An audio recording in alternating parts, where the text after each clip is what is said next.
Welcome to Songs for Today, a concert conversation featuring Vermont folk songs from the Helen, Hartness, Flanders Ballad collection.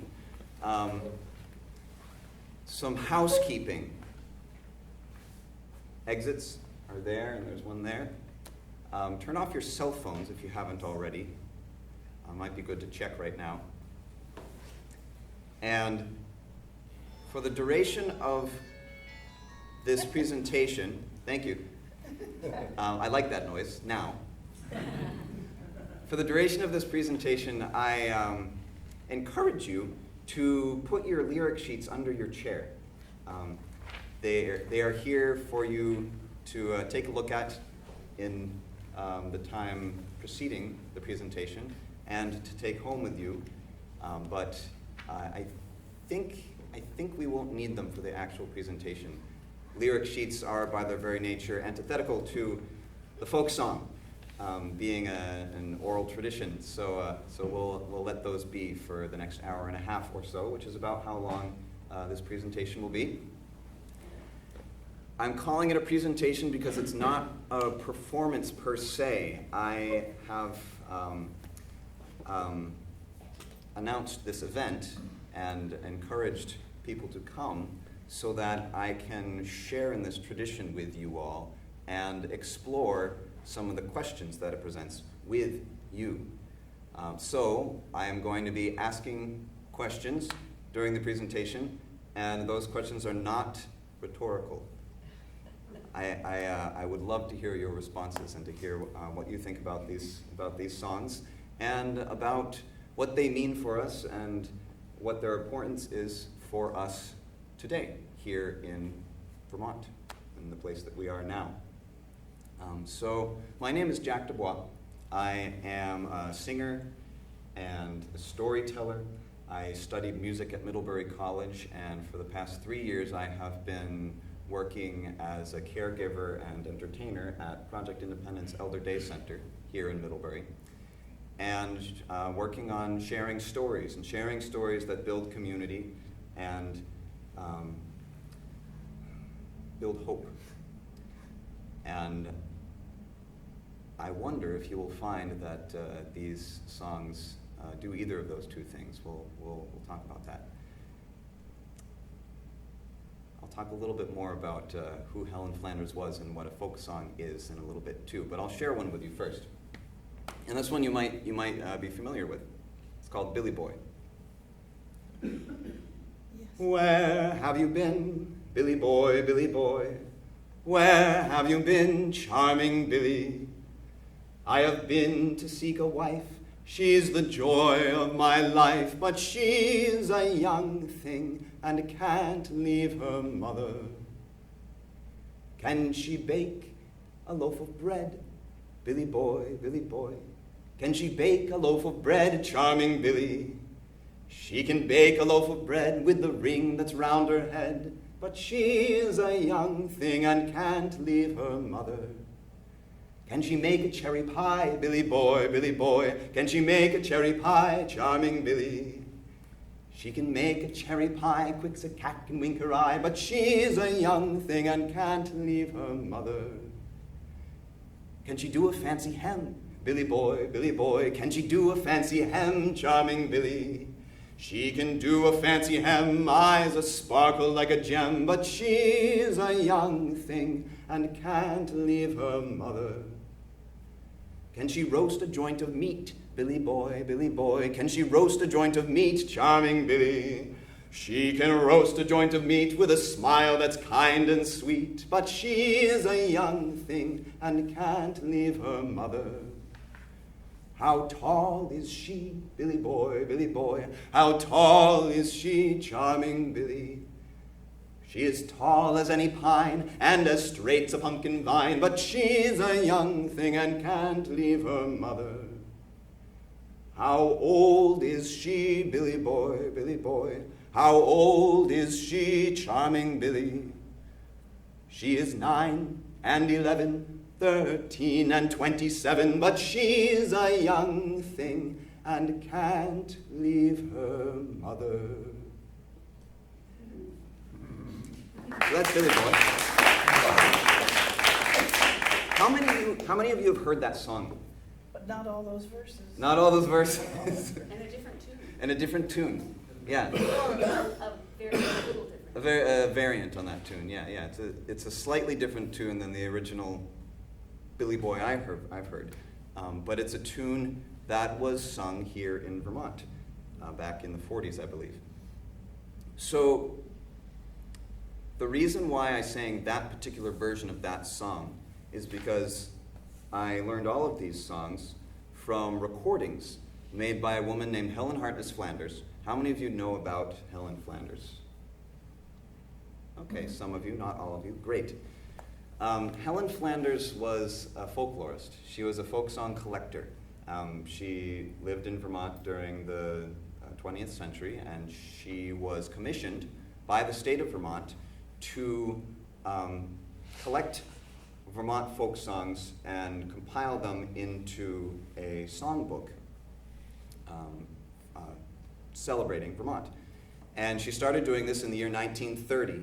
She went around the Vermont countryside collecting folk songs. She would put ads in the local newspapers saying, does anybody know any old folk songs? I'd love to hear them. Here's my address. Let me know if you have any to share. And then she would get responses. She would drive out in the countryside with this big old wax cylinder recorder. Back in the 30s, that was the state-of-the-art technology for audio recording and field recording with these cylinders of wax. And they would spin around, and there would be a needle, which would be hooked up in some sort of way to a big, kind of like a Victrola bell. And that would record the audio. Very fragile, and the wax cylinders that have been passed down to us today are very fragile and in pretty poor condition, hard to listen to. In the 40s, she moved on to vinyl, discs, and then in the 50s to magnetic tapes. So the later you go in her collection, the easier it is to listen to the recordings. And now in the 21st century, it's very easy to listen to the recordings because Middlebury College, where they're housed, has digitized them over the past 8 or 10 years. And they are all now available on an online archive, which is really quite wonderful. It's about 4,000 or so recordings. So here's where I come in. I heard that the Vermont Folklife Center, where a lot of Flanders papers are housed, the Vermont Folklife Center was sponsoring an award for somebody to delve into this collection and create some sort of presentation or performance or way of sharing this treasure trove of Vermont culture with the rest of the community. And so I signed on to the project, and for the past 10 months or so I've been going through this collection and listening to the songs and picking out the ones that I find are interesting, the ones that I like, the ones that represent to me the great variety of what this collection is, and putting together a performance. And in doing so, it's become more than a performance because so many questions have arisen as I've been doing this. And one central question I'd like to pose to you all right now that we will explore throughout this hour and a half together is why? Why are folk songs important for us to pay any attention to today in 2018? They were originally collected, Flanders originally collected them because they were dying out, because people were losing interest in them. And she and a few others thought that they were worth preserving, but it was very much a minority of musicians and people in general who thought that these pieces of Vermont culture were worth preserving and collecting. I'm very glad that she did, but it does beg the question: why are they important, and what do they give to us that is worthwhile? Anyone want to take a stab at that right now before we get into the meat of the program?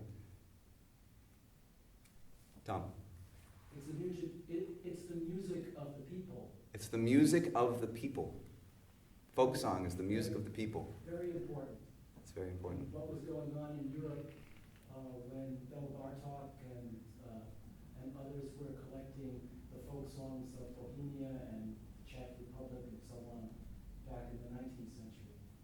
Yeah, so you mentioned Bela Bartok, and Ralph Vaughan Williams comes to mind, European classical composers who were very interested in taking the folk idioms of their respective nations and crafting a national classical sound out of those, and also promoting the source material for their classical music, the folk songs that inspired them. So yeah, it's something that's not unique to Helen Flanders and us in Vermont. All over the world, people have a real connection to the folk music, the folk songs of their own nation. So there's something about the music of the people. It's something about the music that hits close to the heart of us because we are from a certain place or a part of a certain community. Yeah, that's a great answer. Thank you. Yeah. Well, the song you just sang gave us an example of what life was like, what was expected of a woman. Okay. Being married. Yeah. You know, can she bake? Can she cook?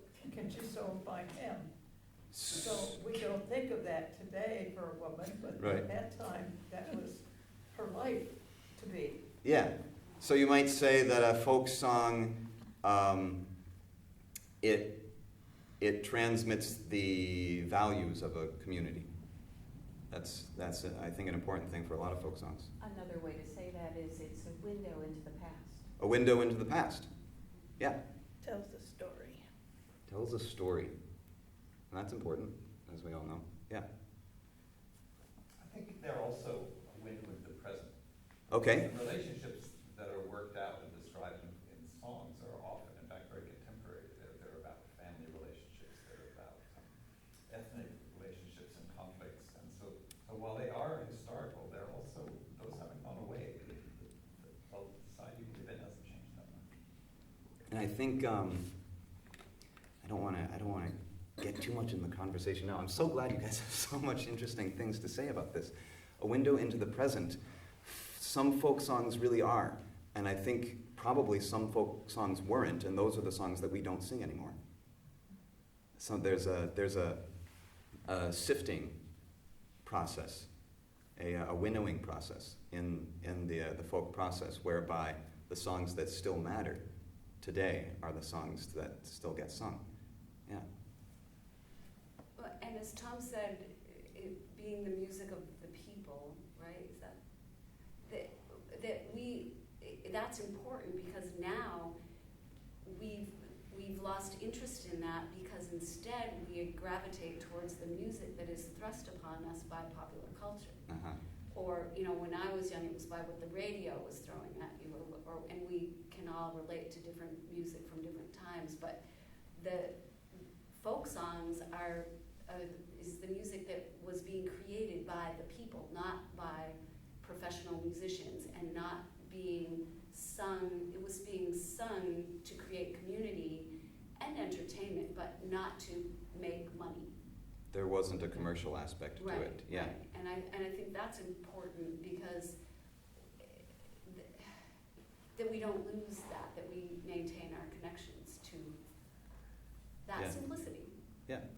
Yeah, and I think that's what a lot of these folk song collectors in the early 20th century were really worried about, was this American monoculture coming into homes via the radio, via television, and supplanting this really important folk culture, unique folk culture to each part of America, was dying out and being replaced by piped-in, commercialized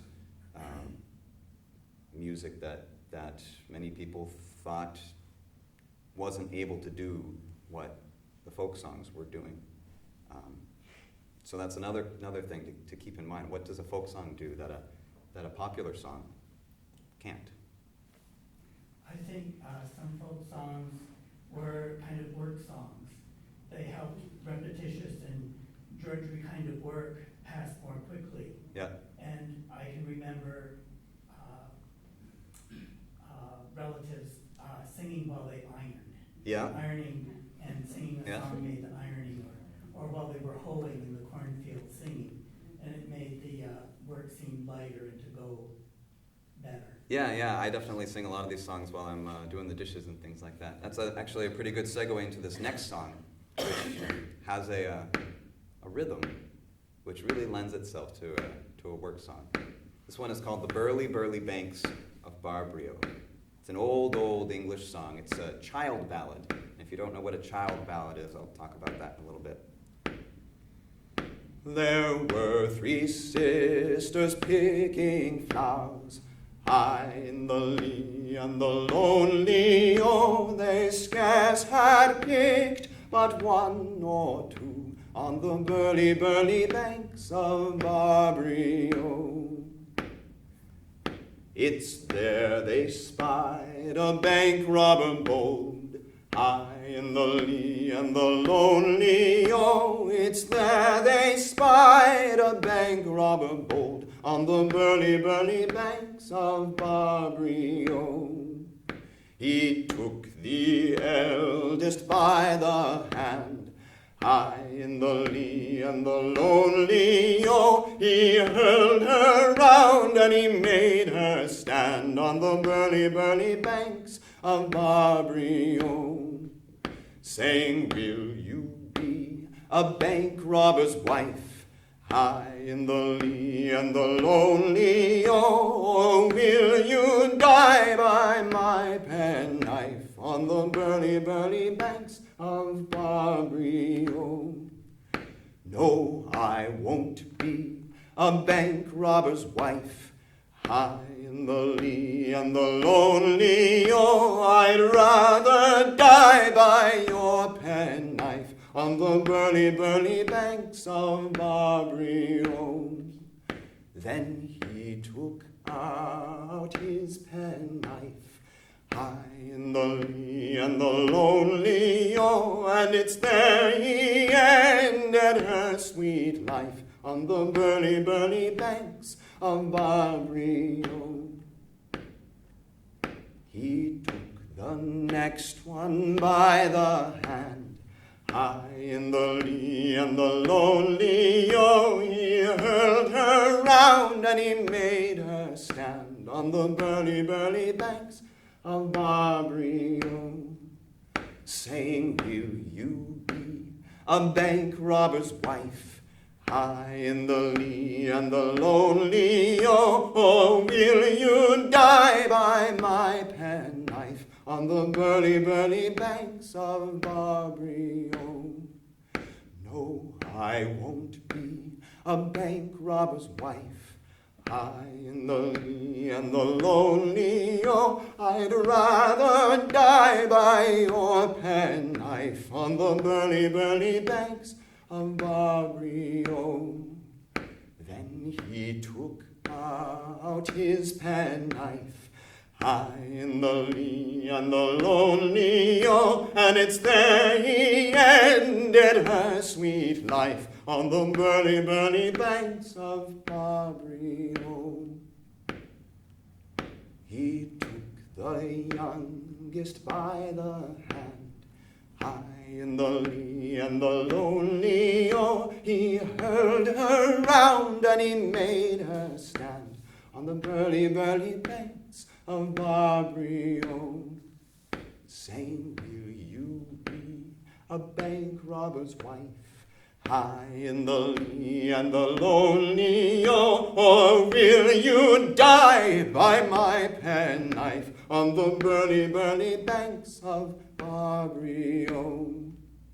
Yes, I will be a bank robber's wife, high in the lee and the lonely. Oh, so I won't die by your penknife on the burly, burly banks of Barbrio.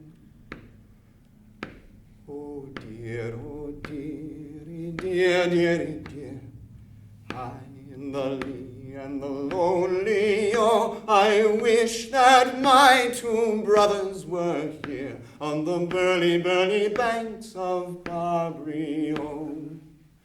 Oh, what would your two brothers do? High in the lee and the lonely, oh, for one is a minister, the other like you, on the burly, burly banks of Barbary, oh. Then he took out his penknife, high in the lee and the lonely, oh, and it's there he ended his own life, on the burly, burly banks of Barbary, oh.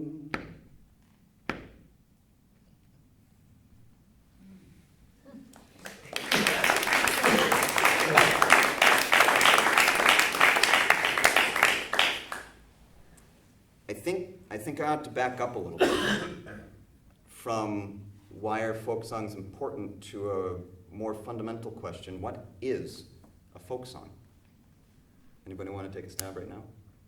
We talked about it a little bit. I think It's a story. a folk song, yes, is a story about the life at that time and its hopes, dreams. I think about African American spirituals, talks about their life. I think about Peter, Paul, and Mary and what they talked about in their songs in the 60s, and it gives you a window into what moved them or what they were thinking, Okay. as opposed to symphonies or whatever. Right. How many people back 500 years ago in England witnessed their two sisters get murdered by their brother? Yeah. So there's something about that. There is something about that. Anybody else want to take a stab? Yeah? It has a moral or a universal truth or a Okay. standard to live by. A moral or a universal truth or a standard to live by? Yeah. I have an audience at Project Independence that I've been sharing these folk songs with for the past year. Started out doing once a month concerts to try these songs out on people, and it became somewhat of a tradition there. And there is one elder participant who was one of my regular audience members at those concerts. What I would always ask her this question: what is a folk song? And every time she would come back with a different answer. A folk song is something that tells a story. A folk song is something that tells a moral. A folk song is something that is imbued with the hopes and dreams of a people. And my job then was to come up with the exception to the rule, as there always is when you try to define what a folk song is. Of course. So a couple other things that I wrote down. A song created by the folk. I think that's what Tom was aiming at earlier. A song created for the folk. A song that carries the way of thinking of a people from generation to generation. Vessels. A folk song is a vessel in which to preserve and hand down values and stories and ideas. Yeah. Helen Flanders started with a very narrow definition of what a folk song is, though. She, at the beginning of her collecting, was mainly interested in songs of Anglo-Irish origin. She wanted to, or it was fashionable in the world of folklore, American folklore of the early 20th century. It was fashionable to find and pinpoint the connections between American culture and the cultures of the Old World, specifically England, Ireland, and Scotland, the Anglo-Irish diaspora to America. Alan Lomax was very interested in collecting folk songs. Before Lomax, it was Cecil Sharp was an English folk song collector who came to Appalachia and discovered that Scottish folk song traditions were very much alive in Appalachia that had already pretty much died out in Scotland. But songs that that hadn't been sung for decades in the Old World were still being sung here in Appalachia. Helen Flanders was very interested in making the same connections north in New England, and she did. She went around really looking for these Anglo-Irish folk songs that had discernible roots in the Old World, especially what were called the child ballads. An 19th century folk song collector and folklorist named Francis James Child created a catalog of about 316 folk songs with ancient roots in the British Isles, and compiled these into song families with the idea that 600 years ago, what was one song over the generations evolved into different song variations. Like we were talking about with Billy Boy, the version that I sang for you today is different than ones that you're familiar with, but they're all part of the same song family. So Flanders, the gold for her that she was panning for were these child ballads, and she found lots of them. She actually was on a mission to beat her colleague Alan Lomax down in Virginia to find as many child ballads in Vermont as Lomax had found in Virginia, and I think the magic number was 49. And when she found 49 child ballads here in Vermont, there was a big celebration, and she proved, which many folklorists had thought wouldn't be possible, but she proved to a very large extent that the traditions and culture of the Old World in the British Isles was very much alive here in northern New England. The Burly Burly Banks of Barbio is an example of a child ballad. And here's another one. It's called Old Bangham.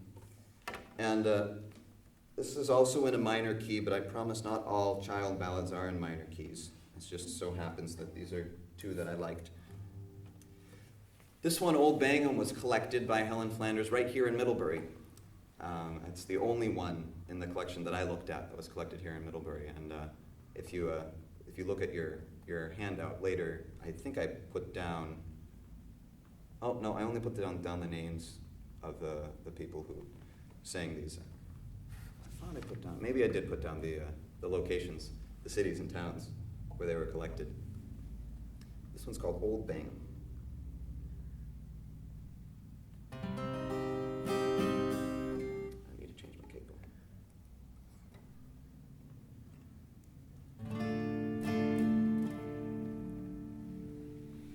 Old Bangham would a hunting ride, derum, derum, derum. Old Bangham would a hunting ride till he called.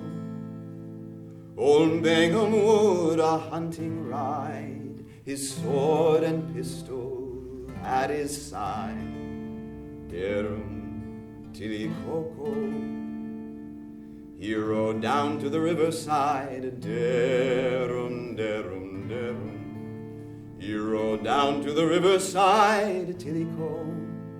He rode down to the riverside, and there a pretty maid he spied, derum, till he called.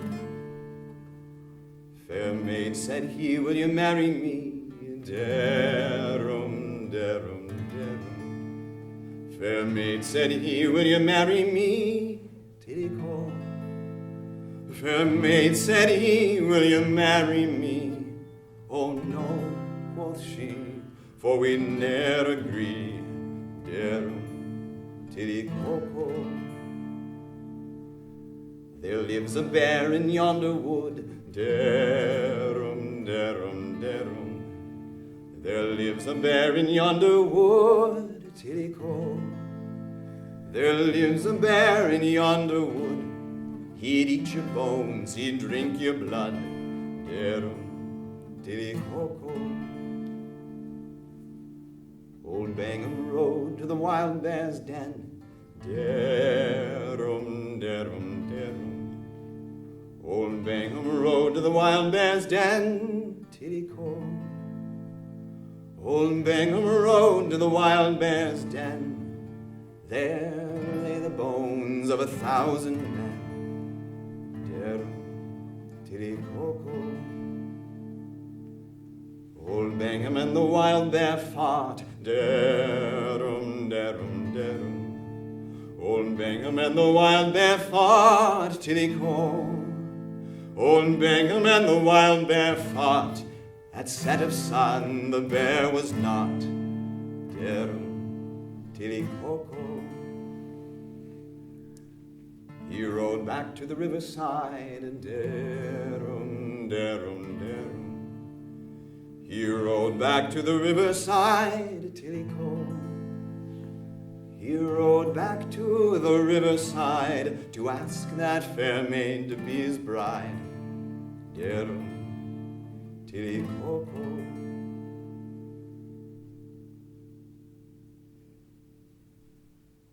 That's the story of Old Bingham. You don't get an answer? In the recording that I learned this from, the Flanders recording, that a man named Dr. Ferguson sang for Helen Flanders, Mr. Ferguson does not go any further with the story. That's where he ends the song. That's it. So that's where I'm ending the song. What do you think? What do you think the This isn't young... about that particular song, but I had a thought about what is a folk song while Okay. we were singing that song. And it made me think that there's maybe two different types of folk song that we can differentiate, because Okay. you're talking about the child ballads as songs that have evolved over hundreds of years. They go back to ancient England and Scotland. And maybe that's at first what we think of when we think of a folk song. It has to be a song that has evolved and changed and been sung by thousands of people and become part of the fabric of a culture. But then you have, for example, Peter, Paul, and Mary, or a lot of the musicians of the 50s and 60s with, I don't know what you call it, the folk revival. Or Folk revival, yeah. So this is after the advent of modern recording in the radio and commercialization of music. But you have these artists like Peter, Paul, and Mary, or Bob Dylan, or Pete Seeger, pick your favorite folk artist from the 60s, who could compose original songs. They wrote original lyrics. They came up with the chord progressions themselves. This wasn't a song that they discovered, but they had so much imbibed the folk tradition by listening to Helen Hart Flanders and the child ballads, and probably going around visiting people who were singing the old folk song. It's like they could create new folk songs. And when you listen to it, it still has the same essence of a folk song, even though hasn't been around for hundreds of years. Yeah, one of the definitions of folk song that I really like is a song that's so old that nobody remembers who wrote it, or a song that was written by a people as opposed to a person. And unfortunately, that definition doesn't hold true because of what you said, because back a decade ago when there were record stores and you could walk into a record store and you went to the folk section of the record store, you would find lots of recordings of songs that were written by very specific people who hold copyrights. So When there's you listen something... to your favorite Bob Dylan song, to me that's still It's a folk song. Yeah. Yeah, I mean, we call it a folk song. Who am I, an academic, to say, no, that's not a folk song. It's a song that Bob Dylan wrote. It's a folk song, yeah.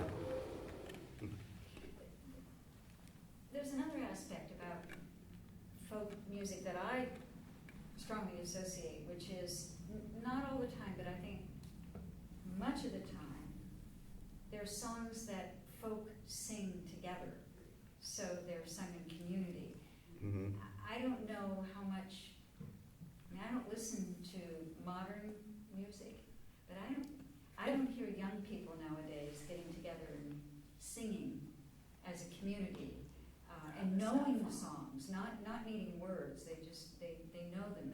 They learn them. We learn them through an oral tradition. Right. Whether it was listening to records of Peter, Paul, and Mary or Pete Seeger, or songs that our lullabies, our mothers sang to us, or songs we heard grandparents singing while they were ironing.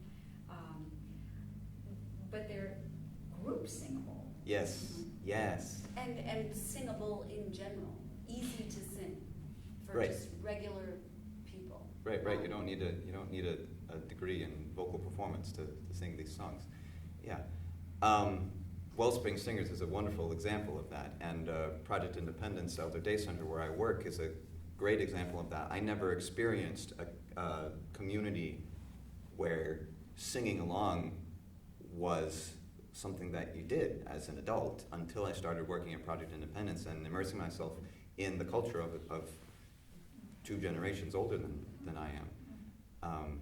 It's a really amazing way to connect. That is to a large extent lost in my generation, and that's a shame. And that's one reason why I'm really interested in studying these songs. There's a hand over here. I wanted to ask about the song you just did, because I find so often the folk songs that are more contemporary, there's so many words and it moves so fast that it's hard sometimes to follow and get the story. The repetition in that song that you sang with the, I won't say nonsense, self-help Mhm. or something. Yeah. It really allows you to really focus on the actual story, if you like. And I just wondered if you wanted to comment on that. Well, it gives me as the storyteller so much opportunity to craft the words into an emotional landscape, Right. which is one thing I love to do as a singer storyteller.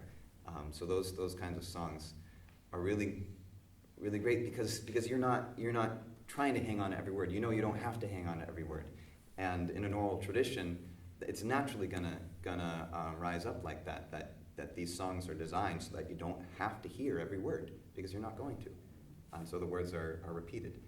I think that's a big reason why there are refrains and things like that in these songs. Good segue to my next song, which is the opposite of that. This is a song that probably was originally written. And I say that because of the way it is. It's a song with lots of verses and no repetition. And it's also interesting because it's a homegrown American song. Flanders in the late 30s and into the 40s was beginning to expand the scope of her collecting, primarily because she realized how fascinating this project that she had started was, and how much music and how many different traditions were out there in Vermont. It wasn't just this Anglo-Celtic tradition. That she did her job. She proved that was there, but she also found so many other different expressions of folk music culture. And there are a lot of really great American homegrown songs, are one other aspect of that culture. And here's one. It's called Young Strongbow. And so another thing, the songs with the repetition are easily memorizable. Right. This one is not, so I have the music. I have the words in front of me. It's called Young Strongbow, and you can tell it's a homegrown American song because of the topics it covers and the place names. And I need to figure out what I guess I don't need this. I'm going to do this without the guitar. All of the recordings in Flanders Ballad Collection, all of the song recordings are unaccompanied singing.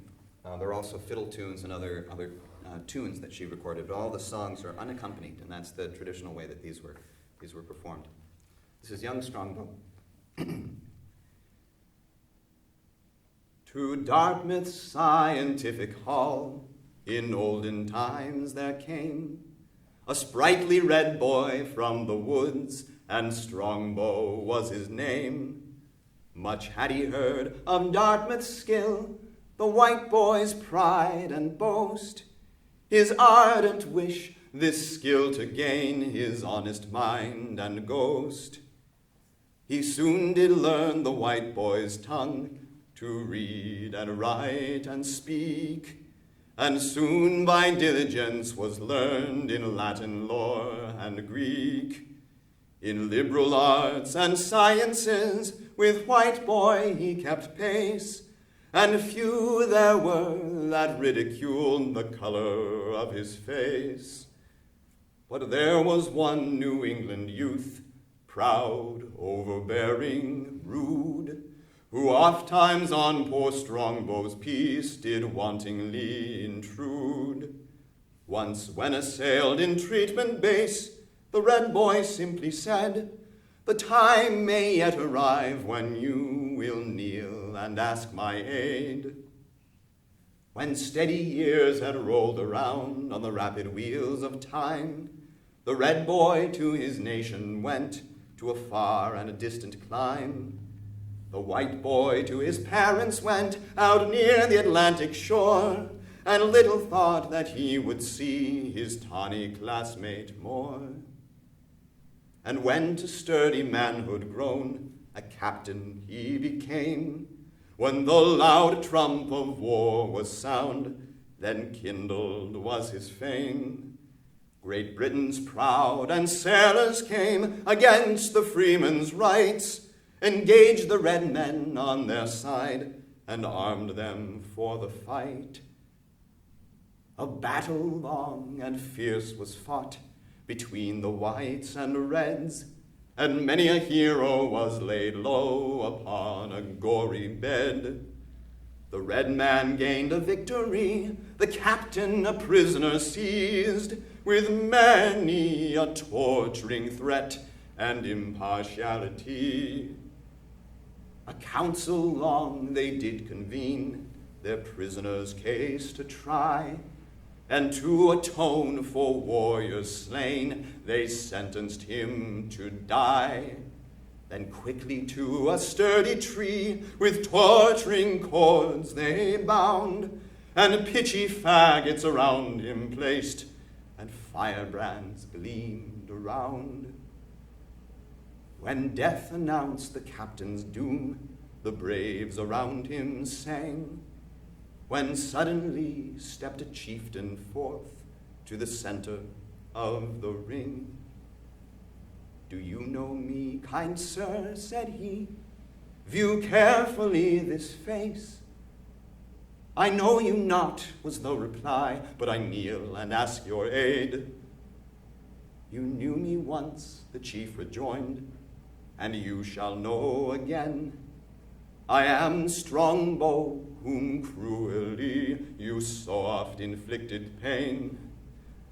Strongbow, brave chieftain, I confess, with shame you speak the truth. But you know, it was the fault of an unreflected youth. Captain, you know those Indians well. They never can forget a favor or an injury when friends or foes are met. Strongbow, brave chieftain, I'll submit, but for my loving wife, my parents, and my children dear, I humbly beg for life. Although they never can forget, those Indians can forgive. The white man set at liberty, brave comrades, let him live.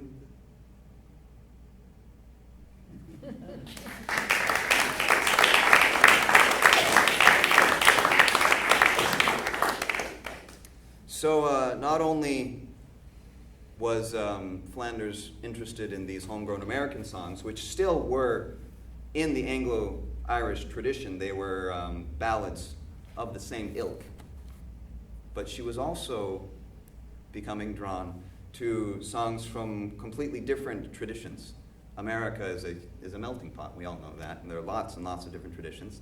Here in Vermont, sometimes it's easier to forget that African American traditions are very much alive, even here in this northern part of the country.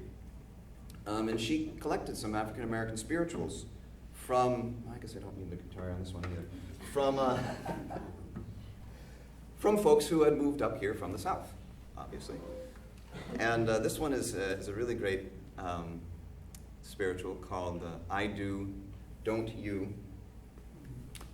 And I'll be interested in hearing what you think about what a folk song is after this one. I do, don't you?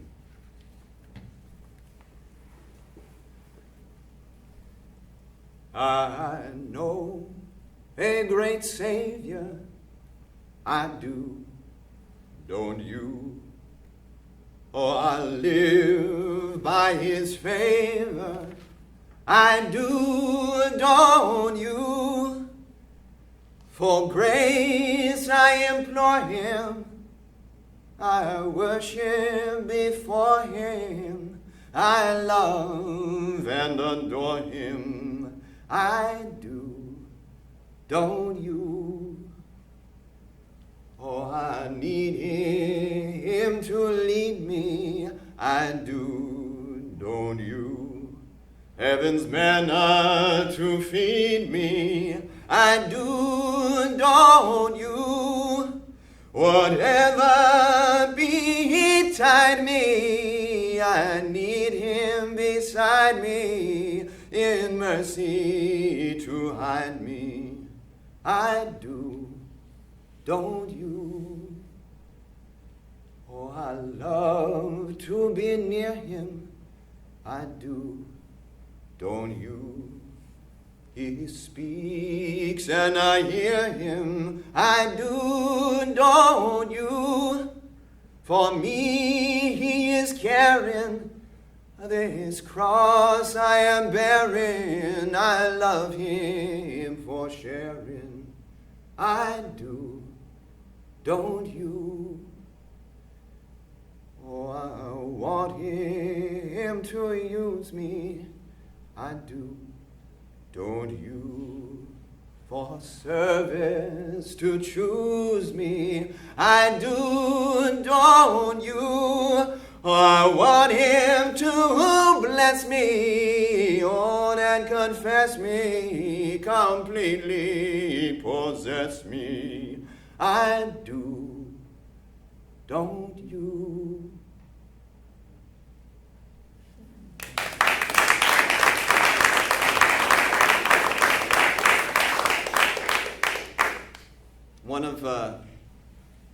One of the songs that is probably the song that is closest to the heart of the Vermonters that I come into contact with every day at Project Independence is a song called Amazing Grace. And how many of you know the song Amazing Grace?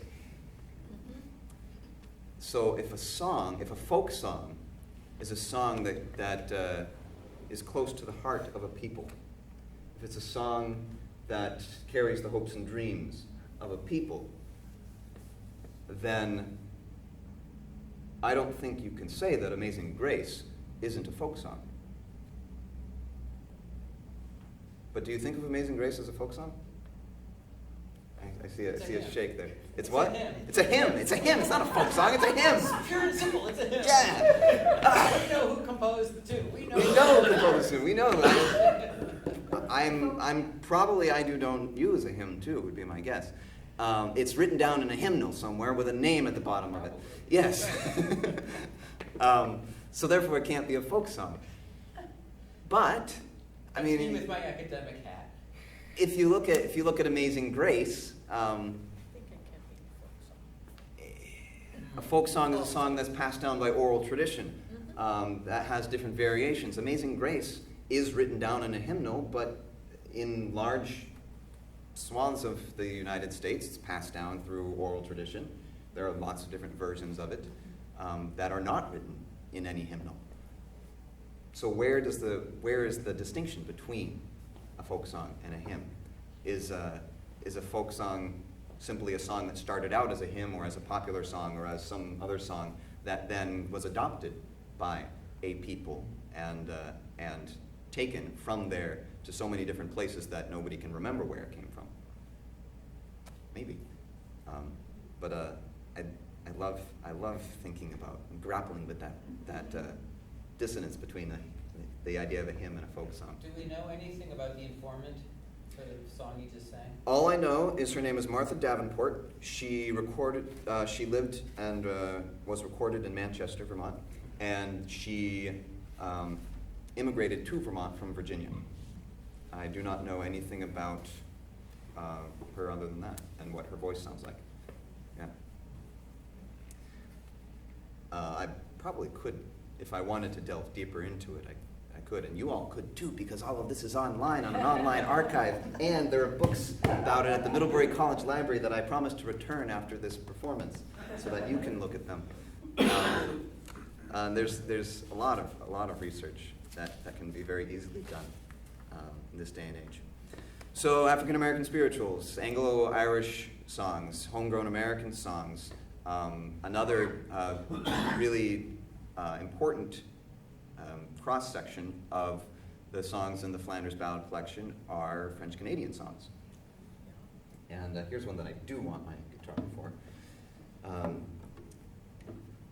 In a little bit, I'm going to ask the question, what isn't a folk song?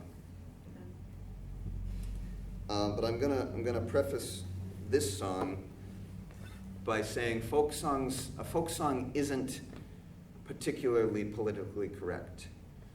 And it's one of the things I actually really like about folk songs is I can escape the world of political correctness for a little while I'm singing them. But I wanted to let you know that because it's particularly pertinent for this song, which is called Un Petit Sauvage. Anybody speak French here? Oh, good. Un Petit Sauvage translates into English as a little savage. And I will tell you the full English translation after I sing it. But this song was collected, well, let's see. It was collected from a man named Merritt Earl, who learned it from a French-Canadian man. The song itself is in two languages, French, the Canadian strain, and what Merritt Earl describes in the recording that Helen Flanders took as Indian.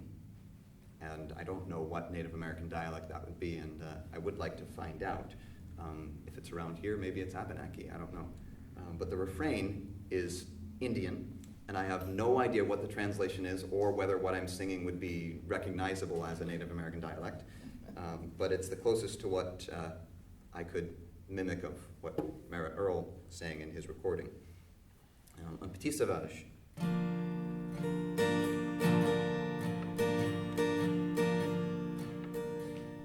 need the words. I don't have this one memorized. Here it is.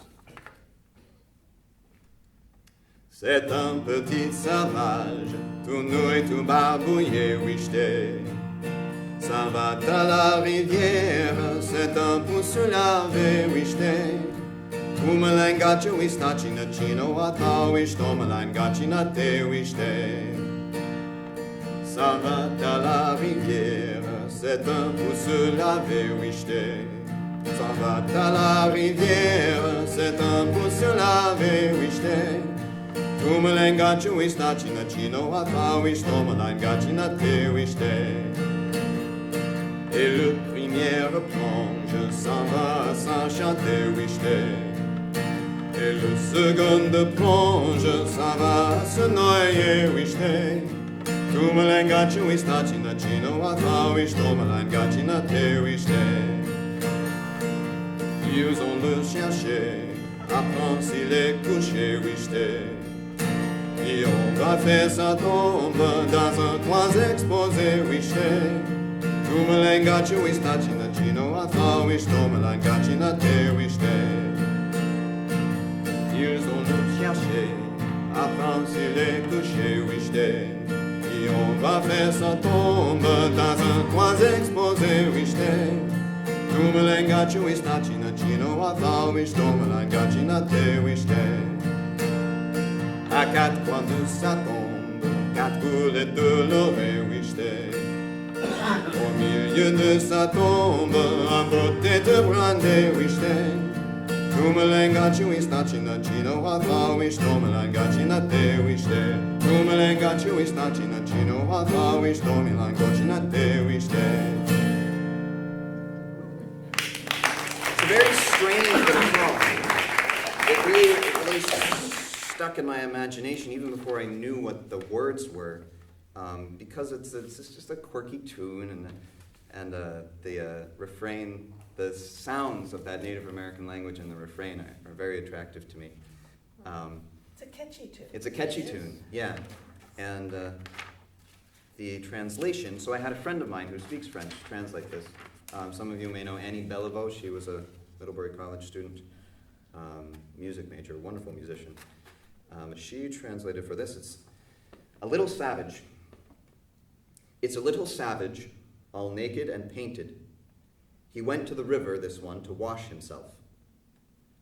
And the first dive, he went without singing. And the second dive, he went and drowned. They looked for him to lay him to rest. There they will make his tomb in an exposed corner. At the four corners of his tomb, 4 little balls for earrings. In the middle of his tomb, a bottle of brandy. That's the song.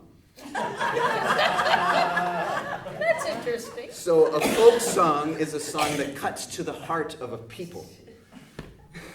Well, we know how they buried them. We know how they buried him, yeah. Yeah. It's a song that just really captured my imagination, but even before I knew what the words were, and even after the words, I really want to know more about it. I really want to know what that refrain is. Yeah. Tumalengachi wistachi na chino watawi stomalangachi na te wiste. It just sounds like it's got to be Sounds something. good. Yeah, Sounds good. yeah. I have an Abenaki What did you contact do? that I What could did you ask. have to drown? I guess, I don't know. I really don't know. Speaking of songs that aren't particularly politically correct, here's another one. There's a whole genre of folk songs. How are we doing on time? Of folk songs that are about the scolding wife and the browbeaten husband, and what the browbeaten husband does about the situation. There aren't any songs about the scolding husband and the browbeaten wife. Of course not. So this is one of those. It's called Johnny Sands.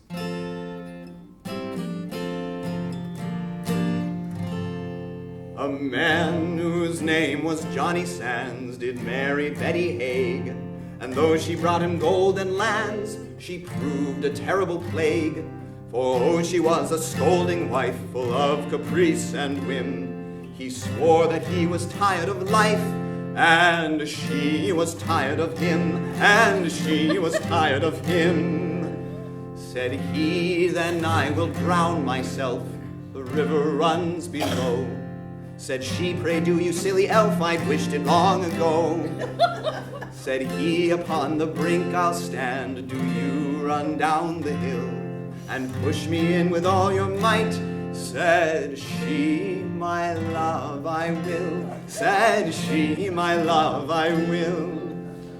For fear that I should courage lack and try to save my life, pray tie my hands behind my back. I will, replied his wife. She tied them fast as you might think, and when securely done, now stand, said she, upon the brink, and I'll prepare to run, and I'll prepare to run. All down the hill his loving wife now ran with all her force to push him in. He stepped aside, and she fell in, of course. Now splashing, dashing like a fish, oh, save me, Johnny Sands.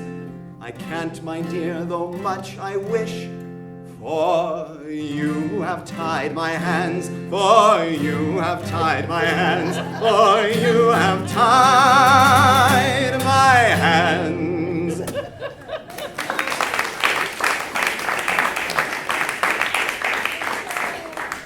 That's the story of Johnny Sands and, Poor Johnny. and Betty Haig. Poor both of them.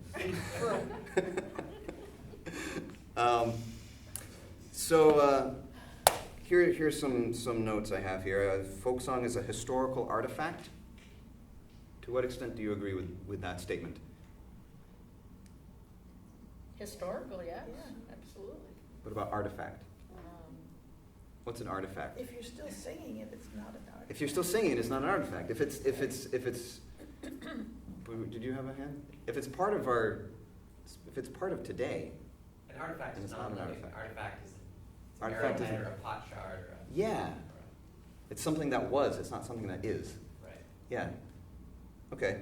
A folk song. One of the troubles with pinpointing what a folk song is that folk songs are not static. A song, it's not like an audio recording of a popular song. It's not like "Oh Blah Dee, Oh Blah Da" on the Beatles' White Album, which will forever be one thing that you can listen back to over and over again.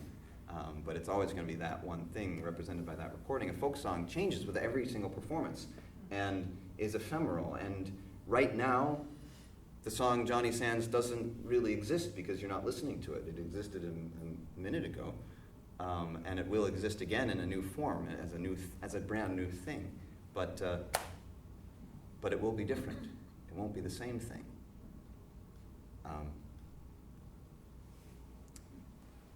Folk songs are timeless. Also, I think that folk songs often play in our heads, Okay, yeah. silent when we're silent. I think that it'd be interesting if you took like the percentage of music that's actually sent into the world as sound waves versus the percentage of music that does have a reality, but it's as brain waves, not Yeah. audible sound Yeah, yeah, waves. Because I think everyone gets songs stuck in their head, and sometimes we start humming them out loud, but oftentimes it's just there in our head. Sometimes it's the wrong song. So- Sometimes it's the wrong song, Right, says right. Pat. Well, if you sing in a choir or whatever, sometimes there are songs that you just can't get out of your head. Right, Like right. nursery rhymes. Okay, yeah. There's certain things that, every once in a while, Earworms. row, row, row your boat keeps coming on, Yeah, yeah. But, Were you going to say something else? no. Okay. I want to bring us to the idea of folk songs as timeless. A popular song is a song written in a specific time and to a large extent for a specific time. And a lot of us, it's research, cognitive research has pointed towards the idea that people in general have an emotional connection to the popular music of their formative years, of the late teens and early 20s. And it's because that music is music of that time. And different generations connect with different music because different generations of people are shaped by different times. But folk songs, I feel like, to a large extent, exist outside of that paradigm because they've passed the point of being associated with a particular time. A lot of these songs I'm singing for you were originally songs for a time which is long, long, long past, centuries ago, and nobody living remembers that time. And yet the songs are still sung. So they mustn't be sung because of an association with a particular era. Not necessarily.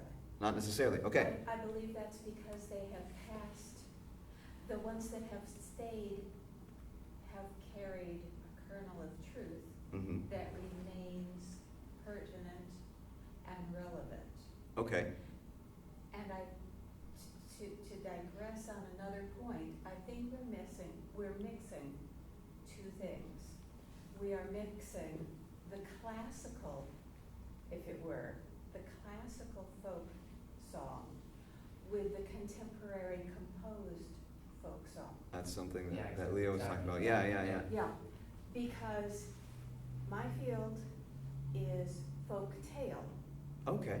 And we do not mix those two things. Haha. All right? A folk tale, the folk tale does not mix those two elements. They call them two distinctly different things. And I think if we mix those two things in this field, we do both a disservice. Because if you are going to call a folk song something which is so old that we do not remember who composed it, Mhm. then how are you going to mix Peter, Paul, and Mary into that? You Right. really, truly cannot. You cannot until maybe 100 years Until down the a line. couple years ago. And then, and all of us suddenly have dementia? No, we will never all have dementia. We, as folklorists, remember always that Hans Christian Andersen and Charles Perrault composed in the folk tale style. Okay. But we remember that they wrote, that Charles wrote Cinderella. And we give him credit for that. Mhm. And we give Hans Christian Andersen proper credit for The Little Mermaid. And we don't throw those into folk tale. We keep them separated into fairy tale. Right. Right. So now we're getting into the academic hat that was mentioned a bit previously about so. But the academic hat has something to offer. Yeah. Okay. I agree. How do you talk about an evolving, folktale or something that you never hear twice because it's always kind of transforming with the time or with the people who are singing it? How does that play into that? And if you can't bring what's relevant about it presently, bear on something that was written in the past, then it can't evolve. I think that's the whole point. Okay. That's what keeps it alive today. Well, that's how Child ended up with so many versions of the song. And you have that whole family of songs.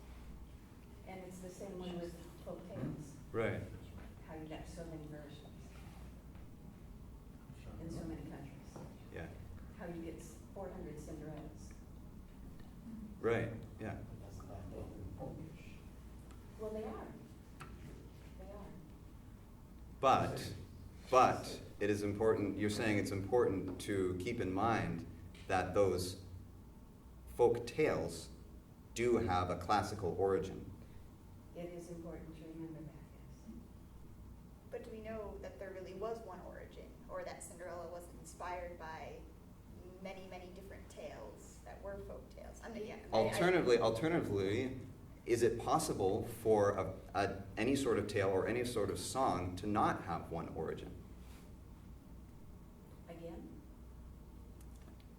Perhaps, as a hypothesis, any of these songs, if I had access to all the knowledge in the world, I could trace any one of these songs to a specific individual who came up with the idea for the song. Somebody had to come up with it, right? Yeah. Possible. It's possible. Possible. With folk tale, there are two theories. One is that there is one Adam or one Eve for all stories. And the other theory is that there was polygenesis, one on every continent. Okay. Or multi Okay. on Yeah, every yeah, continent. And those are two competing theories. And perhaps it is so in music as well. Speaking of Adam and Eve, that's the name of my next song. What a lead-in. Did you plant her? And this conversation is a very interesting preface to the song Adam and Eve,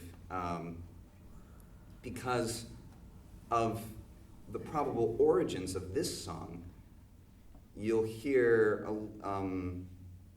where should I start? Okay, so this song was collected by Helen Flanders from a man in the 50s who said that he learned it from his father, who grew up in the 1860s.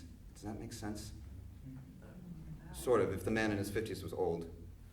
If the man in the 1950s was old, Right, yeah. then his father could have been a young boy in the 1860s and learned this song as a young boy in the 1860s during the Civil War era.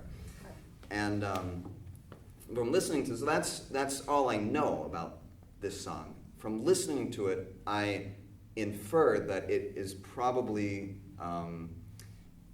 descended from the minstrel tradition, from coon songs and blackface minstrelsy, based on a little bit of the language I hear in it,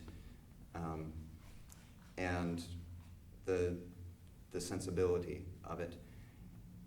And songs from blackface minstrelsy, those were the popular songs of the 1800s. They were songs that were written by individuals, and probably if I did some delving, I could find an author of this song. But I would also be willing to bet that the man who recorded this song for Helen Flanders didn't think of it as having an author, and probably nor did his father. So it brings into question, when does a song leave the realm of whether it's popular or classical or known composer music? When does it leave that realm into the realm of folk music? It's an interesting question. So this is Adam and Eve.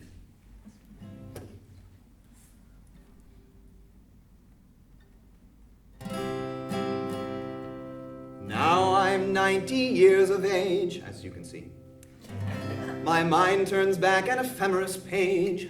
Things to me, they look very queer. Something new comes every year. Oh dear me, you can't but grieve for the good old days of Adam and of Eve. Oh dear me, you can't but grieve for the good old days of Adam and of Eve. Oh dear. When I was young and went to balls, we went with an ox team or no team at all. But now they have the horse and sleigh, 2 or 3 buffalo and everything gay. Oh dear me, you can but grieve for the good old days of Adam and of Eve. Oh dear me, you can but grieve for the good old days of Adam and of Eve. Oh dear. Oh dear me, the world's on fire. News goes round on the telegraph wires. Lordy massy, what do you think? The news goes to Mexico quicker than a wink. Oh dear me, you can't but grieve for the good old days of Adam and of Eve. Oh dear me, you can't but grieve for the good old days of Adam and of Eve. Oh dear. They have iron horses, puff and blow. They make great noises when they go. If you want to go anywhere, I declare, hop on a rail car and you're right there. Oh dear me, you can't but grieve for the good old days of Adam and of Eve. Oh dear me, you can't but grieve for the good old days of Adam and of Eve. Oh dear. When I was young, I heard people say they hatched out chickens their own natural way. But now they hatch them out all by steam, if one should bust to break their machine. Oh dear me, you can but grieve for the good old days of Adam and of Eve. Oh dear me, you can but grieve for the good old days of Adam and of Eve. Oh dear.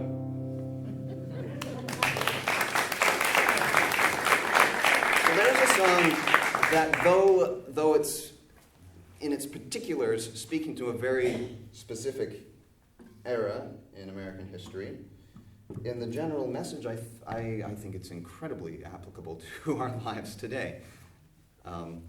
Although the verses today would be more about cell phones and technology, and well, this is about technology too, just technology of 150 years ago. Are sea shanties in that same realm? Oh yeah. I don't have any sea shanties in this particular program for you. But a funny thing about sea shanties, they're quite common among the songs that Helen Flanders collected in Vermont.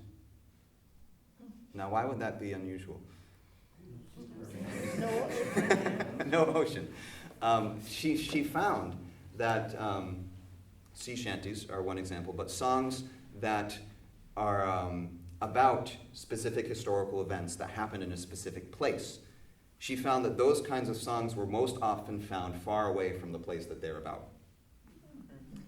I'm not quite sure why, but it's interesting to think about. We're getting on towards the end of our program. I have a few more songs. Is it okay if we go a little late? Yes. Okay. I have a few more songs I'd love to touch on. Somebody said something about morals.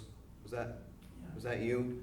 And there are a lot of folk songs that are moral, that I feel like an important reason for folk song and the dissemination of folk songs has been to teach morals, for the older generation to teach the morals to the younger generation, and preserve the values of a culture across generations. And this is one song that definitely falls into that category. It's called "Fair Charlotte," and it's a song that exists in a lot of different versions all over New England, especially. It's another one of these longish ballads that I'm pretty sure must have been written down originally, just because of the language that it uses and the difficulty with which people would have had to memorize it. But people did memorize these songs. I didn't. This is "Fair Charlotte." Fair Charlotte lived on the mountainside, in a wild and lonely spot. No dwelling was for 5 miles round, except her father's cot. On many a cold and winter's night, young swains would gather there, for her father kept a social abode, and she was very fair. Her father loved to see her dress fine as a city belle. She was the only child he had. He loved his daughter well. On New Year's Eve, when the sun was set, she gazed with wistful eye out of the frosty window pane to see the sleighs go by. And I'm going to retune. She restless was and longing looked to the well-known horse she heard.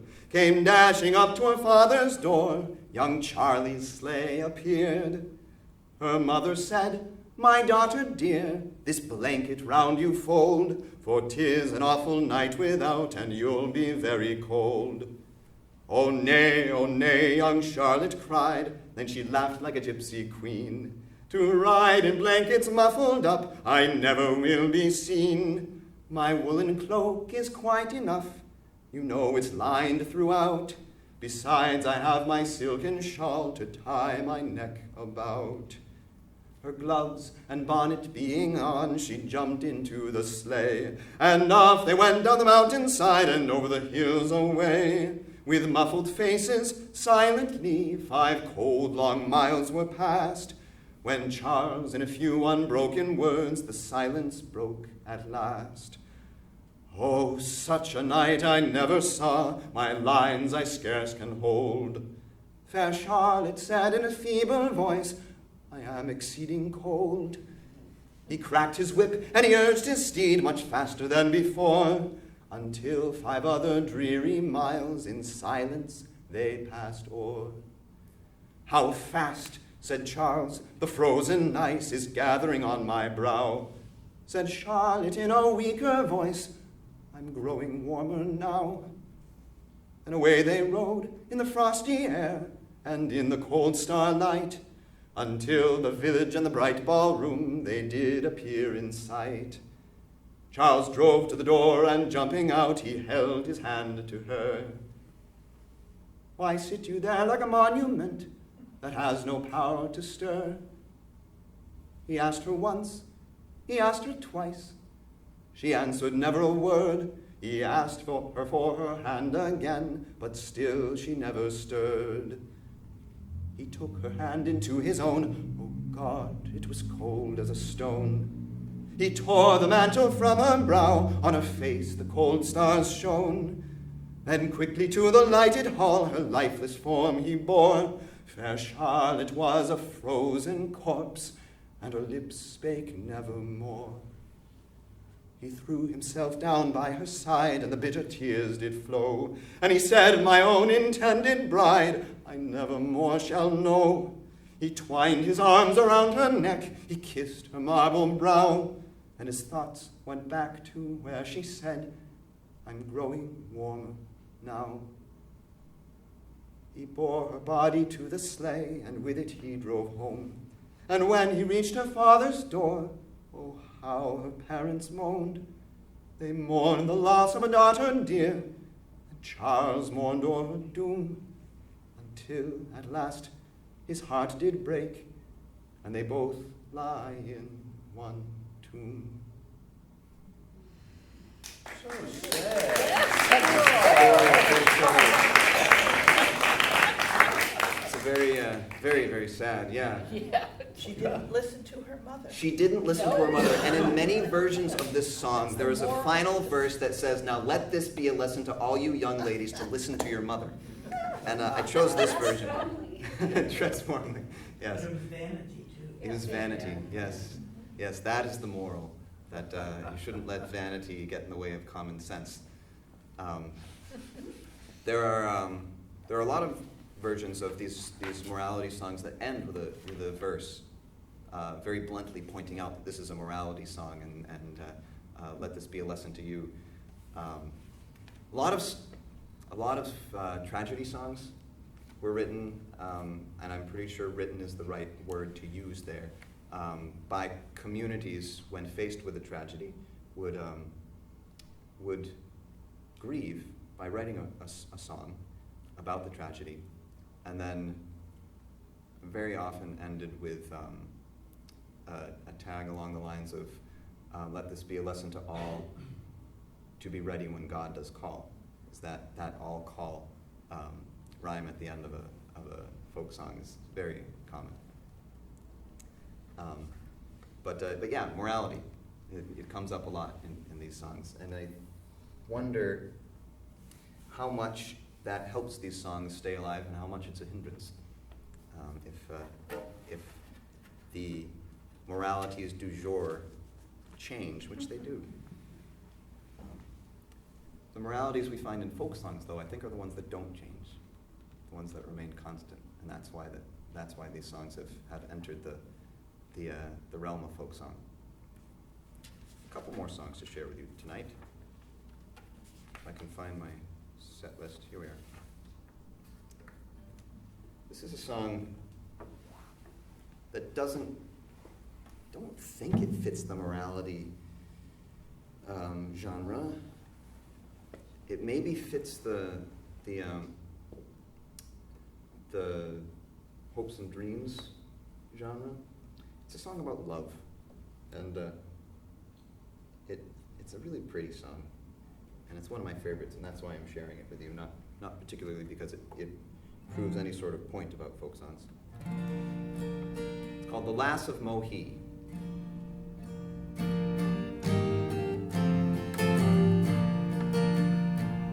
As I was walking for pleasure one day, in sweet recreation to while time away, as I sat amusing myself on the grass, who should I spy but an Indian lass? She stepped up beside me and taken my hand, saying, you are a stranger and in a strange land, but if you will follow, you're welcome to come and dwell in the cottage that I call my home. We wandered together and sit in the sun. We wandered together did roam, till she came to a cot in the coconut grove. And this expression she made unto me, if you'll go no more roaming, but stay here with me, I'll teach you the language of the lass of Mohi. 'Twas early one morning in May, unto this fair damsel these words I did say, I'm going to leave you, fare thee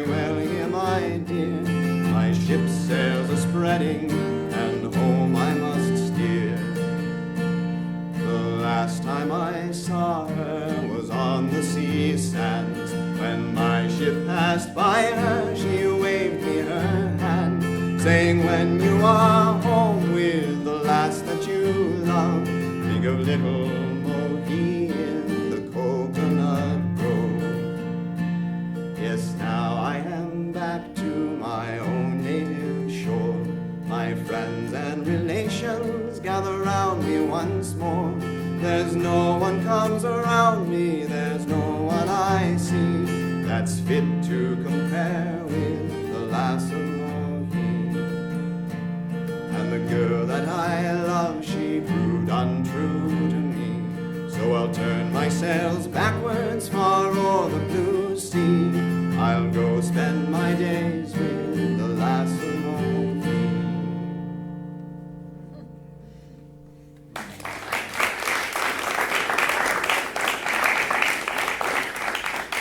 It hit at, a lot of folk songs hit at emotions in the same way that popular songs do, in a different way than hymns do, I think. But I think it's one of the things that keeps people coming back to them. That's one that I don't know, makes me feel a bittersweet feeling inside me. And of course, I want to end with a song that represents a very important subgenre of folk song. Folk songs are very often just whimsical, and this is one. But before we get to it, I want to make sure people have a chance to say their last thoughts on those two questions that I posed to you. What's a folk song? We've talked about it a lot. Any last thoughts to add? It's okay if there aren't any. What's a folk song? Well, sometimes they were teaching songs too. Teaching songs? They taught the days of the week or numbers or how Oh, to yeah. count or Oh, something yeah. like that. Nursery rhymes are a big part of the songs that Helen Flanders collected. When I use the term folk song, I'm often the basic definition of Vermont folk song for me in this setting is a song that Helen Hartness Flanders collected in Vermont. So in that respect, there are folk songs that are nursery rhymes, whether in a broader context or in a different academic context, they would be. Song on the sheet? I do. That's coming right up. Oh, you lead it again. But it's actually, well, we'll get to that in just a minute. But there are other nursery rhymes. There's no nursery rhymes in this performance I'm giving you, but there is one French nursery rhyme on the album that I am recording, which is a perfect time to plug that. But before I do. In particular, because you're talking about these recordings, every person that you talk to says, I learned this from. It's been passed along. Yes. It's been passed. It didn't come from anybody in particular, just a family member or a friend. Exactly. A grandparent, let's say, or an aunt or an uncle. But these things were so important enough that somebody passed it along. That somebody, that two things, that somebody passed it to someone else, and that somebody else received it. That receiving is important, because you can try to pass on a song to your kids, and if the kids don't want to have anything to do with it, then that song dies right there. Yeah. But these songs were passed on. From parents and grandparents who came from England. Passed Right. them along to their kids in Connecticut, passed them along to their kids in Vermont. Yeah, exactly. And almost that it had to happen before we had the technology to record them. So that was the only way for the songs to get from place to place, was to orally pass them on. Yes, yeah, So in other oral words, tradition. maybe folk song. Maybe we can't have a folk song. Are these songs I'm singing for you folk songs? I learned them from a recording. Right, maybe once you, She passed them along to you. Did. In a way. She didn't. We didn't sit down in a room together, and she didn't sing them to me. But yeah, I think that was probably a big reason why Helen Flanders did what she did, so that she could pass on these folk songs to people. But yeah, it makes you wonder. It makes you wonder what the back to our more fun to our very first question. Is there a place for folk songs in our culture today? Tom, do you have something to add? We are all literate, but so many of these people were illiterate, so they had to learn the song by listening to it and remembering it. Right.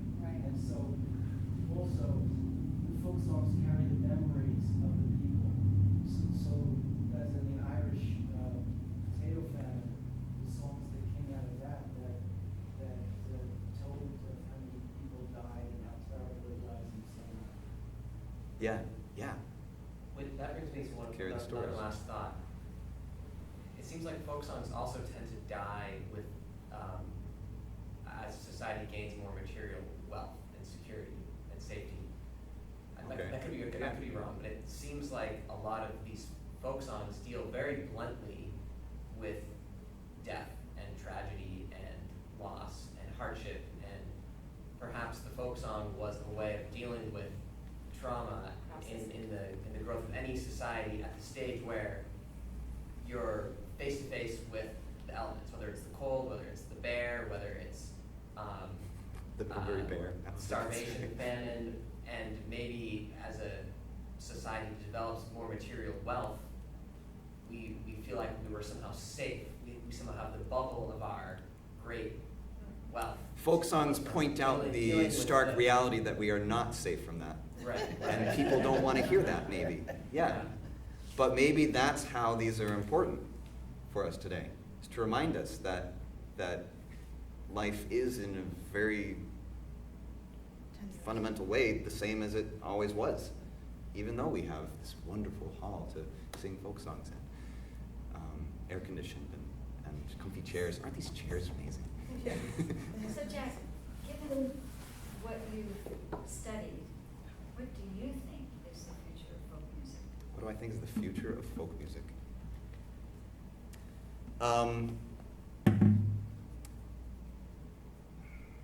When I think of the future of folk music and why I'm drawn to folk music and why I think it's important that there is a future of folk music, I think about folk music as juxtaposed with popular music.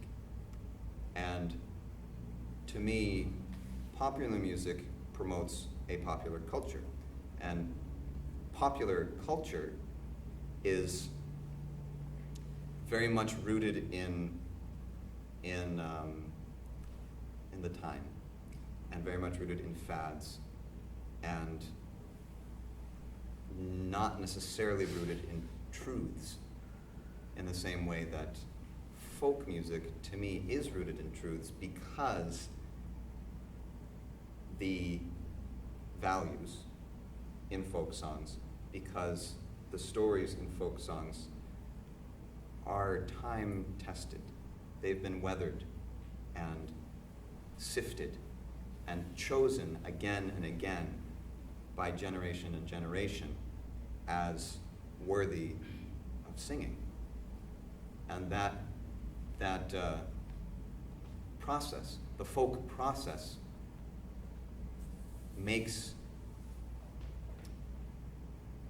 concentrates truth into those songs in a way that is vital and really important and lacking in popular culture.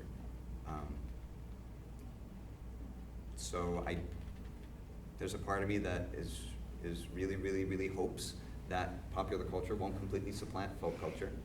And then there's a part of me that is perfectly confident that would never happen, because the folk songs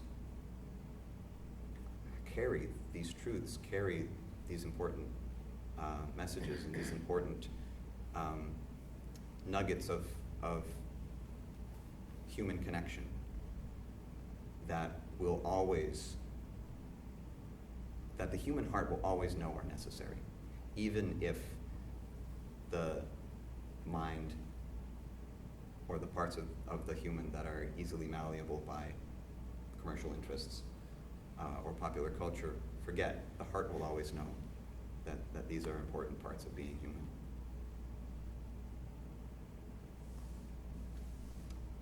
So without further ado, one more thing. Just very quickly, a perspective on the future. I'm somebody who believes we've created a way of living on the planet where we're using up like hundreds of millions of solar energy in a couple hundred years. We've created a lifestyle, and all the popular culture and digital and all of that technology depends on that. And I think that's coming to an end, probably sooner than we think. I mean, I think our headset is, it'll just get better and better and better. We'll have iPhones where we don't even have to push buttons. They'll know what we want, you know. I don't think that's gonna happen. And I think I agree. as that process unfolds, then getting together in small groups without technology to sing, for one thing, I think that's in the future. Good. So I I applaud really efforts hope you're to right, and I save think you probably are right. Yeah. and promote and. But in order for that to happen, we need this to Yes. happen. We need to make it happen. Yeah. And I apologize that this has been just me singing, and you guys haven't had a chance to sing too. But maybe you all can make that sort of event happen as well here in Middlebury. It'd be great to have some sort of community sing regularly here in town, and this would be a great venue for it. Aha, an idea.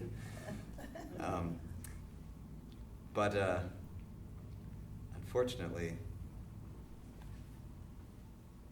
I'm headed out.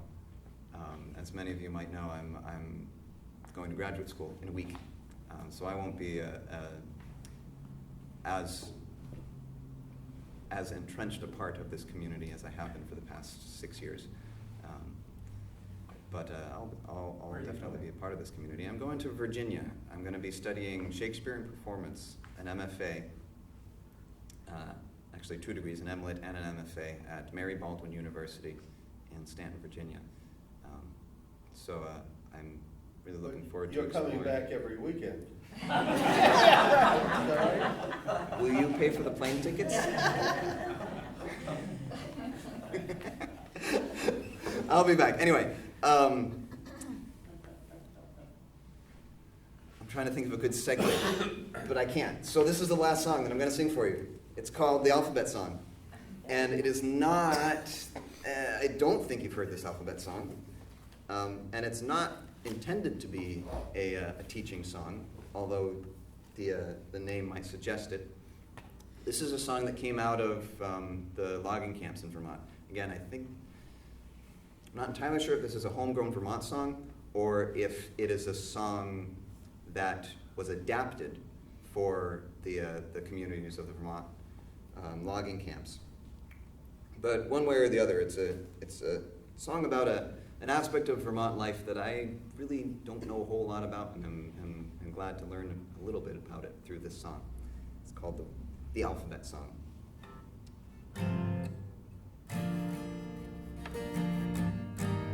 Let's see, I need my chords. There we go.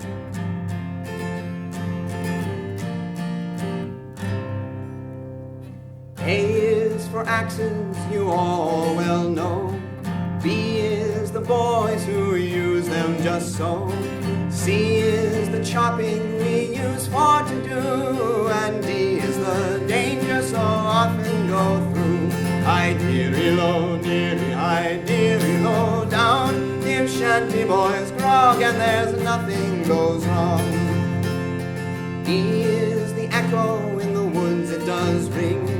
F is the foreman who headed our game. G is the grindstone that merrily goes round. And H is the handle so smoothly worn down. And it's merry, so merry are we. There's no mortal on earth that's so happy as we. Where was I? I is the iron we mark our pine. J is for Joba who near left behind. K is the keen edges on our axes we keep. And L is the lice on our backs they do creep. And it's merry, so merry are we. There's no mortal on earth that's so happy happy as me. I dearie low, dearie high, dearie low down. If shanty boys grog and there's nothing goes wrong. M is the moss we crog our camp. N is the needle that mended our pants. O is the owl that hoots in the night. And P is the pine we always fell right. Q are the quarrels we did not allow. R is for Roger, the roads he did plow. S is the sled, so stout and so strong. And T is the team, haul them along. High dearie low, dearie high, dearie low down. Give shanty boys grog and there's nothing goes wrong. What's next? U is the utensils we use for to use. V is the valley we swamped our roads through. W the woods we left in the spring. And now you have heard all I'm going to sing. High dearie low, dearie high, dearie low down. If shanty boys grog and there's nothing goes wrong. Now there are 3 letters that don't come in rhyme. X, Y, and Z we don't use cutting pine. X is all crosswise and Y is too long. And Z we leave out, so this ends my song.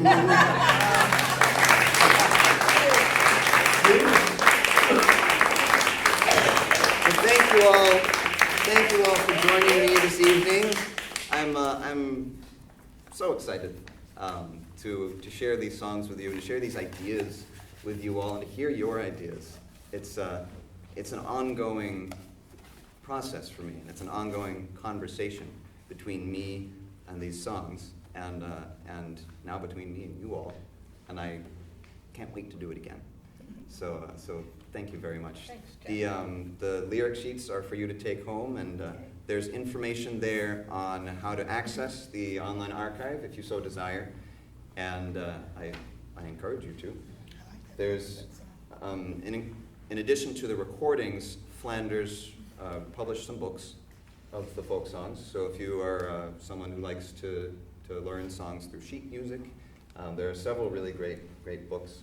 This one especially, Ballads, Migrant in New England, is a collection of the songs that she recorded and sheet music to go along with a lot of them, and also peppered in are anecdotes about her adventures traveling around to collect the songs. And through it you can see how much this work meant to her, and how special it was for her, and how much she loved it. It's a really great read, Ballads, Migrant in New England. And because he's here, I'm just going to give a shout out to Jeff Raybach, who helped compile this index to the field recordings. And Priscilla, actually. And Priscilla, oh, I didn't know a lot that. of those early on. Okay. Cool. Yeah. So this is a book that helps you navigate helped me a lot in navigating the online archive. If I wanted to find a specific song, I could look it up in here, and then it would give me a code to find it on the Internet Archive. And these are Folklife Center books? These are Middlebury College library Middlebury books. College. Yeah. So as soon as I return them, they're available to you all. Before next week. Right. Yeah. One other thing I'd like to let you folks know about is that there is going to be a CD recording of songs for today. I'm in the process of doing professional recordings of these with the local guitarist Clint Bierman as my guitar accompanist, and we're recording at his professional studio above Mendy's down the street on Main Street, and so I'm hoping around December maybe to have an album on the market of these folk songs. So keep that in mind when you're doing your Christmas shopping this year. And then also, speaking of Christmas, completely unrelated to the work that I've shared with you today, I am a singer and storyteller, and a different story that I have told is one based on the biblical Three Kings story of the Epiphany. And I wrote an epic poem with songs called The Western Star. And I have some CD recordings of those on the back table. If anybody would like to take one to have, you're welcome to drop a donation, or you're welcome to just take a CD. I created these CDs in order to give them to people. So please take one on your way out if you'd like to share in that story of the three kings on their journey to Bethlehem. So thank you all for joining me, and have a good night.